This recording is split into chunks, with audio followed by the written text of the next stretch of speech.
আলু বিতরণ করা হবে। চলে আসলাম মুন্সিগঞ্জ।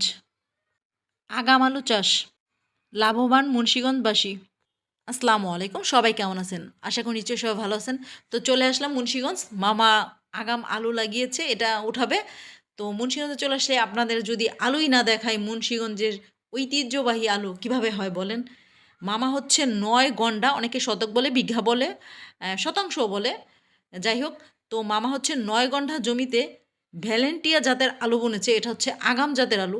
তো প্রথমত এই বছরে শীত ছিল না, শেষ দিক দিয়ে শীত পড়ার কারণে মামার আলু ক্ষেত এবং আলুর জমিটা খুব সুন্দর হয়েছে। এই দেখেন গাছগুলোও দেখতে কত সুন্দর স্বতঃস্ফূর্ত হয়েছে। এই জাতের আলু অনেকেই বুনতে পারেন, তবে মামা এবার একদম খুশি। মাশাল্লাহ, মামার আলু অনেক ভালো হয়েছে।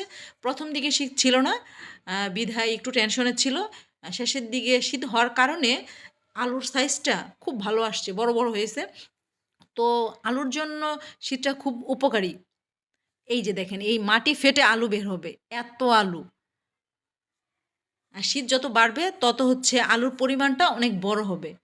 এই যে দেখেন কি সুন্দর হয়ে আসছে, এই যে আলুর যে গাছগুলো এত সুন্দর হয়ে আসছে। তো কৃষি অফিস থেকে পরিদর্শন করতে আসছে স্যার। আলু দেখেন কত সুন্দর আসছে, মাশাল্লাহ অনেক সুন্দর হয়েছে মামার আলু। তো মামাও খুব খুশি যে এই বছর আগাম আলু চাষ করে তো লাভবানও সে। তবে এটা সে কোল্ড স্টোর করে রাখবে না, এটা বিক্রি করে দিবে, যার কারণে তাড়াতাড়ি উঠাচ্ছে। এই যে দেখেন মাটির বুক চিরে নাঙল দিয়ে, অনেকে কি এটা দেখছেন কি না কমেন্টে জানাবেন। দেখেন কিভাবে আলু উঠতেছে, এটা হচ্ছে মুন্সিগঞ্জের আলু ওঠানোর ধুম, আগাম আলু ওঠানোর ধুম পড়ে গেছে। এই যে দেখেন মাটি চিরে কিভাবে আলু উঠাইতেছে নাঙ্গল দিয়ে, কাঠের নাঙ্গল এটা।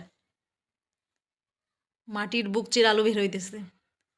তো শেষের দিক দিয়ে হচ্ছে এম, আপনার শীত বেশি হওয়াতে আলুর সাইজটাও খুব সুন্দর আসছে, বড় বড় হয়েছে আলুগুলো। তো মামা ভাবে নাই যে এতটা বড় হবে।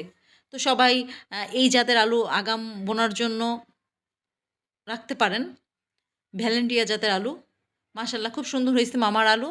সবাই দোয়া করবেন এবং হচ্ছে বেশি বেশি করে আলু খাবেন, সকল কৃষককে উদ্বুদ্ধ করবেন এবং সাহায্য করবেন বেশি বেশি করে আলু কিনে। আল্লাহ হাফেজ, সবাই ভালো থাকবেন, সুস্থ থাকবেন এবং বেশি বেশি করে মুন্সিগঞ্জের আলু খাবেন।